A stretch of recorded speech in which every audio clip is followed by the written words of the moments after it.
Jasmine Crockett stood still backstage, her heartbeat steady despite the gravity of the moment. Through the monitor, she watched Pam Bondi confidently addressing the Congressional Committee, declaring, "Democrats have been deceiving the American people for years." The cameras caught Bondi's self-assured smile as she added, "No one dares to confront me with real facts." What Bondi didn't realize was that Congresswoman Crockett had spent weeks preparing for this very exchange, armed with evidence no one expected her to have. The atmosphere in the committee room grew tense as Bondi continued her testimony, Republican members nodding in agreement, another apparent win for the former Florida Attorney General. But then the mood shifted. The committee chair announced, "The chair recognizes the gentlewoman from Texas, Ms. Crockett." For 5 minutes of questioning. What followed left everyone in the room stunned. Crockett walked calmly to her seat, neatly arranged her folder of documents, and looked directly at Bondi. The silence was electric as she began to speak, her voice steady and precise. "Ms. Bondi, you've made several strong claims today. I have evidence here that disproves each one. Are you ready to explain yourself to the American people?" Bondi's confident expression flickered with brief uncertainty, a moment the cameras captured, and that would soon circulate across social media. No one could have predicted what would unfold in the next 5 minutes. A methodical and unrelenting dismantling that political commentators would analyze for months. Before diving deeper into this remarkable confrontation, take a moment to like this video and subscribe so you don't miss our future political insights. Now let's examine exactly how Congresswoman Jasmine Crockett executed one of the most precise and powerful rebuttals in recent political history. For months, Pam Bondi had been a dominant figure on political talk shows and in congressional hearings. Her image as a strong defender of conservative policies had only grown. As Florida's former Attorney General and a respected legal voice, Bondi carried herself with the confidence of someone rarely challenged. Her polished delivery and combative tone made her a favorite among conservative media outlets, where her bold statements often went unquestioned. That day's hearing was expected to be yet another moment of triumph. Invited by Republicans to testify on government accountability, Bondi arrived prepared, with her usual list of criticisms aimed at Democrats. The committee room was filled with reporters and cameras, ready to capture what many assumed would be another routine display of partisanship. But behind the scenes stood Congresswoman Jasmine Crockett, a freshman representative from Texas, quietly earning recognition for her sharp legal mind. Before entering Congress, Crockett had built a successful career as a civil rights attorney, known for dismantling weak arguments with precision. Unlike many in Washington, she didn't chase the spotlight. She preferred to gather facts, prepare thoroughly, and act only when she had indisputable evidence. "She's been getting ready for this for weeks," whispered one of Crockett's aides. "She's barely slept, going through files and verifying every source. Her case is airtight." This moment was about more than just a clash of personalities. It carried real significance. Bondi had been spreading misinformation with direct implications for public policy, potentially shaping legislation that would affect millions of Americans. If her claims went unchallenged, they could influence national decisions. The stakes for this confrontation couldn't have been higher. The committee room displayed a striking contrast between the two women. Bondi sat poised at the witness table, her blonde hair perfectly styled, dressed in an expensive designer suit that radiated authority and confidence. She was accompanied by a team of aides carrying her briefing materials, a small army prepared to back her testimony. Crockett, in contrast, sat among her fellow committee members. Her appearance was modest, but her focus was sharp. While Bondi had come armed with an entourage, Crockett had brought something far more formidable: facts. When the chair recognized Congresswoman Crockett for her 5 minutes of questioning, the atmosphere in the room changed instantly. Those familiar with her reputation straightened in their seats, sensing that something unusual was about to unfold, a moment that would echo through Washington for months ahead. "Thank you. Mr. Chairman," Crockett began, her tone calm yet commanding. "Ms. Bondi, I've listened closely to your testimony today, and I have several questions about some of the statements you've made." Bondi nodded with composure, clearly expecting the routine partisan exchanges typical of such hearings. "Of course, Congresswoman. "I'm happy to clarify anything you may have misunderstood," she replied, her tone laced with quiet condescension. The remark didn't go unnoticed. A few committee members exchanged glances, and some staffers in the back raised their eyebrows, but Crockett remained steady. "Let's begin with your claim that the previous administration achieved, quote, the strongest job creation record in American history," Crockett said, opening a folder before her. "Do you still stand by that statement?" "Absolutely," Bondi replied without hesitation. "The numbers don't lie." Crockett nodded thoughtfully. "I agree, numbers don't lie, which is why your statement confuses me." She retrieved a document and placed it in the projector. A chart appeared on the screens around the room. "This data is from the Bureau of Labor Statistics. As you can see, job creation under that administration actually ranks 5th in modern history, not 1st. Bondi's confident smile tightened slightly. "Well, Congresswoman, if you consider the specific sectors I was referring to—" "I'm looking at the transcript of your Fox News appearance from last week," Crockett interrupted, holding up another document. "You made no mention of specific sectors. Your exact words were, quote, the strongest job creation record in American history, period." That claim is demonstrably false. The room fell silent. Several Republican members shifted uneasily, realizing this was no ordinary political sparring. Crockett was dismantling Bondi's assertions piece by piece, relying solely on documented evidence. "Let's continue," Crockett said smoothly, not giving Bondi a chance to recover. "You also claimed that crime rates have surged under Democratic leadership in major cities. I have here the FBI's uniform crime reports covering the last decade." She displayed another chart on the screen. "As shown, violent crime has actually decreased in 7 of the 10 largest Democrat-led cities during the time period you cited." Bondi tried to interject. "If you selectively highlight certain statistics, these aren't selectively chosen," Crockett replied evenly. "Miss Bondi," Crockett said firmly. "These are the official comprehensive crime statistics, reported directly by law enforcement agencies. Are you suggesting the FBI is releasing false data?" A murmur rippled through the audience. Bondi's face flushed as she realized the corner she was backed into. Denying the data meant questioning the credibility of the very law enforcement agencies her party strongly supported. Accepting it would mean admitting her earlier claims were untrue. Before she could respond, Crockett continued, "Now, the most concerning statement you made today involves election security. You claimed there were, quote, thousands of verified cases of election fraud in the last presidential race." The tension in the room grew heavier. This was clearly entering politically sensitive ground. "I have here," Crockett went on, holding up a thick stack of papers, "official reports from election officials in all 50 states, including those led by Republican administrations. The verified number of fraud cases nationwide was 74, not thousands, and only 12 were significant enough to potentially affect results, all of them in local elections, not federal ones." Bondi's confident expression began to falter.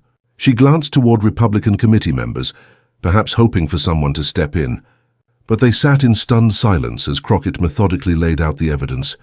"Miss Bondi," Crockett pressed, her voice calm but now edged with unmistakable firmness. "So you were a former attorney general.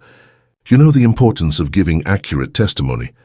Yet in just the past 30 minutes, I've identified 3 major claims you've made that are proven false by official government data." The committee chair, sensing the atmosphere shifting rapidly, attempted to interrupt. "The gentlewoman's time." "I still have 2 minutes remaining, Mr. Chairman," Crockett said evenly, never breaking eye contact with Bondi. The chair checked the clock and nodded, reluctantly. What happened next would shock everyone present, and soon spread across the country. Crockett produced one final document. An email appeared on the screen, clearly showing Bondi's name as the sender. "Miss Bondi, can you confirm this is your email from March 15th of last year?" Crockett asked. Bondi looked up at the screen, her face pale. The email displayed a message to a television producer that read, "The data doesn't support our narrative, but let's go with the talking points anyway. Viewers won't check the facts." The room gasped. Reporters began frantically typing on their phones. Democratic members leaned forward in disbelief, while Republicans looked equally shocked. This was no longer a political debate. This was evidence of deliberate misinformation. "Aida," "That email is taken out of context," Bondi stammered. Her composure shattered. "The full email chain is available for the committee's review," Crockett replied calmly. "I'm simply asking whether you wrote those words." The tension in the room reached a breaking point. Every eye fixed on Bondi, once confident and commanding, now struggling for words. The moment had arrived, the turning point of the hearing, when Jasmine Crockett would deliver the decisive question that would define both of their careers. As Bondi hesitated, Crockett seized the instant that would soon go viral across social media and news outlets. Leaning forward slightly, her voice steady and clear, she asked, "Miss Bondi, let me remind you that you are under oath before this committee. Did you write this email instructing your team to use talking points you knew contradicted the actual data?" The room fell completely silent. Even the usual rustling of papers stopped. All eyes were on Bondi, her once polished exterior now gone, sweat beginning to form as she faced the weight of her own words. Sweat gathered on Bondi's forehead as she realized the trap had closed around her. "I would need to review the context of that communication," she said faintly. "The context is clear in the full thread," Crockett replied, sliding the complete email chain into the record. "You explicitly admitted that the data didn't support your public statements, yet instructed your team to make those claims anyway, calling it a narrative instead of factual reporting." Crockett then shifted tone, her voice steady but sharp, as she delivered the line that would soon dominate political headlines. "Ms. Bondi, you've built your career accusing others of lying to the American people. But the evidence shows that you've been the ones spreading false information. The difference is I didn't just accuse you, I brought receipts." The chamber erupted.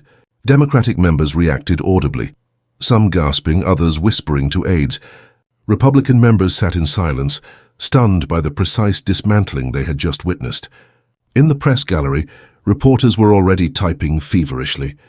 "I brought receipts" began trending across social media within seconds. Clips of the exchange spread faster than platforms could track, but Crockett wasn't finished. Composed and deliberate, she addressed the committee chair directly.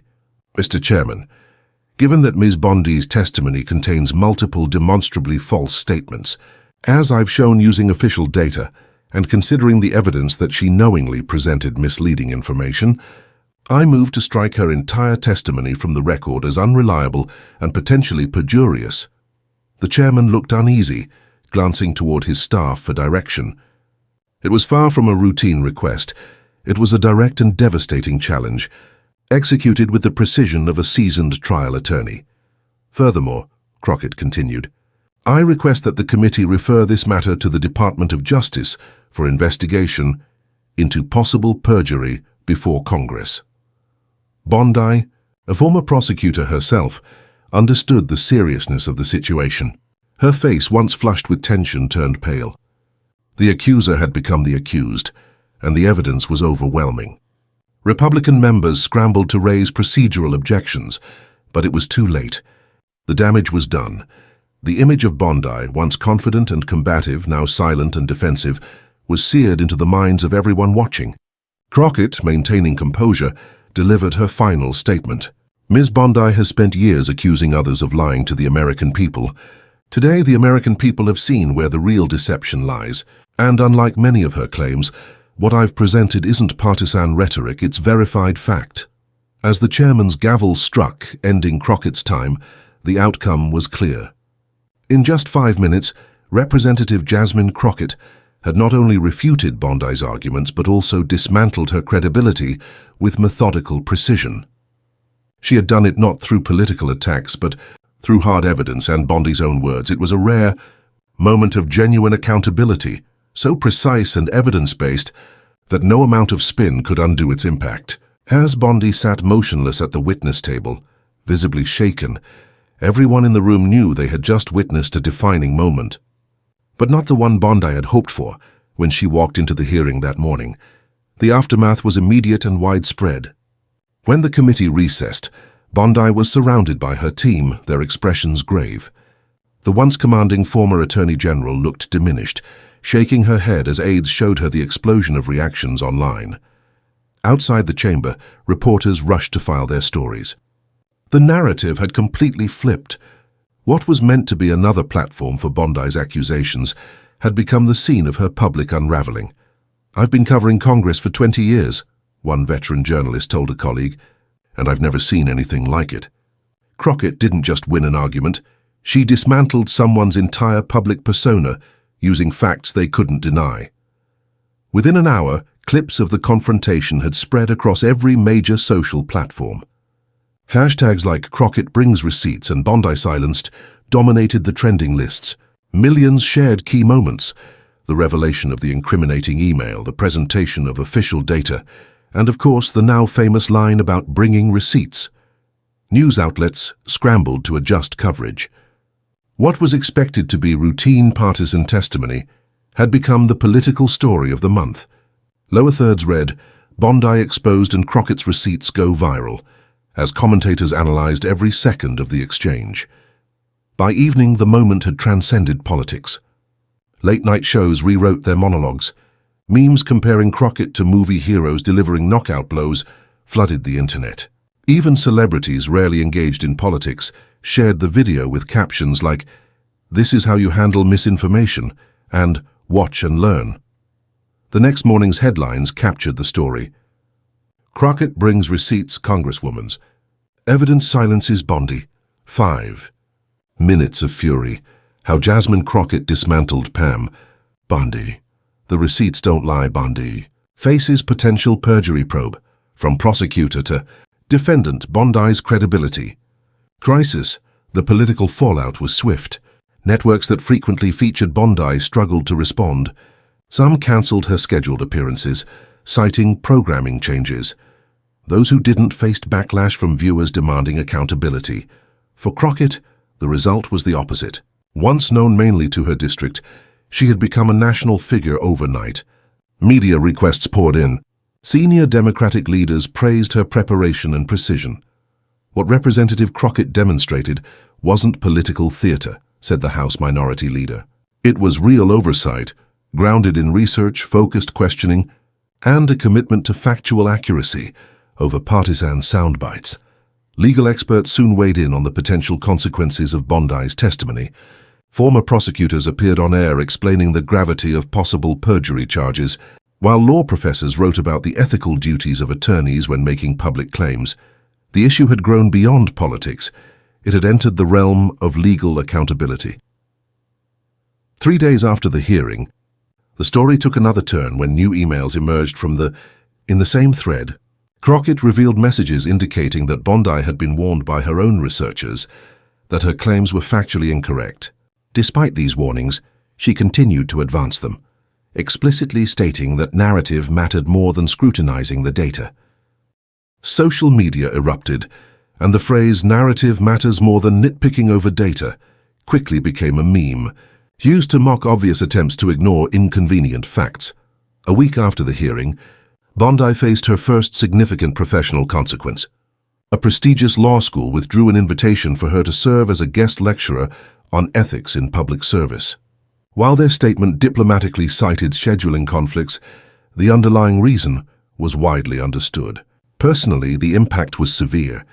Sources close to her reported that she cancelled multiple appearances and retreated from public view to reassess her messaging strategy, an attempt at damage control. That only drew further criticism. Political analysts coined the term the Crockett effect, describing a new caution among public figures about making sweeping claims that could be disproven. Congressional committees began noticing witnesses arriving with significantly more documentation and precise language. Keen to avoid a repeat of Bondi's situation, Congresswoman Crockett, meanwhile, handled her newfound prominence with measured precision. Rather than celebrating publicly, she leveraged her platform to highlight policy issues. In her first major interview post-hearing, when asked about the confrontation, she stated, "My job isn't to create viral moments. My job is to ensure that the American people receive accurate information for policy decisions. When someone testifies before Congress, they have an obligation to tell the truth, especially after years spent accusing others of dishonesty." The contrast between the two women's paths was stark. Bondi, once a rising star known for aggressive accusations, had been exposed as willing to prioritize narrative over accuracy. Crockett, previously known mainly to congressional observers, emerged as a powerful advocate for evidence-based accountability. 1 month later, the final blow arrived. The committee voted to refer Bondi to the Department of Justice for investigation into potential perjury. While legal experts noted that such investigations rarely lead to charges, the reputational damage was profound. The woman who built her career on accusing others of dishonesty now faced scrutiny over her own truthfulness. The story of Pam Bondi and Jasmine Crockett became more than a viral political moment. It became a case study in the power of preparation, the importance of evidence, and the consequences of prioritizing narrative over facts. Congressional hearing rooms began to change subtly. Witnesses became more cautious, precise in their language, and careful to distinguish opinion from fact. Staffers even started whispering a new warning to prepare principals thoroughly before contentious hearings. Remember Bondi. Crockett might be watching. 6 months later, a political science professor summarized the impact in a widely shared analysis. Crockett's confrontation was significant, not just for its drama, but because it represented a rare moment in political discourse, well-researched facts definitively prevailing over confident yet unsupported claims. In just 5 minutes, Crockett demonstrated the lasting power of evidence in an era dominated by narrative. The Crockett brought receipts moment entered political lexicon, cited whenever someone arrives exceptionally prepared to challenge misinformation. Bondi's public profile, by contrast, diminished sharply. Her appearances were limited to friendly platforms where her credibility would not be questioned. It was a stark reminder of how quickly political fortunes can change, and how a single well-documented confrontation can alter careers permanently. Jasmine Crockett had effectively silenced Pam Bondi, not through louder claims or dramatic theatrics, but through something far more powerful, irrefutable evidence delivered with composure and precision. If you found this breakdown of political accountability compelling, don't forget to like and subscribe for more in-depth analysis of key moments in American politics. Hit the notification bell to be alerted when we post our next video examining which public figure might be next to face the Crockett treatment. In today's political landscape, receipts matter more than anything else.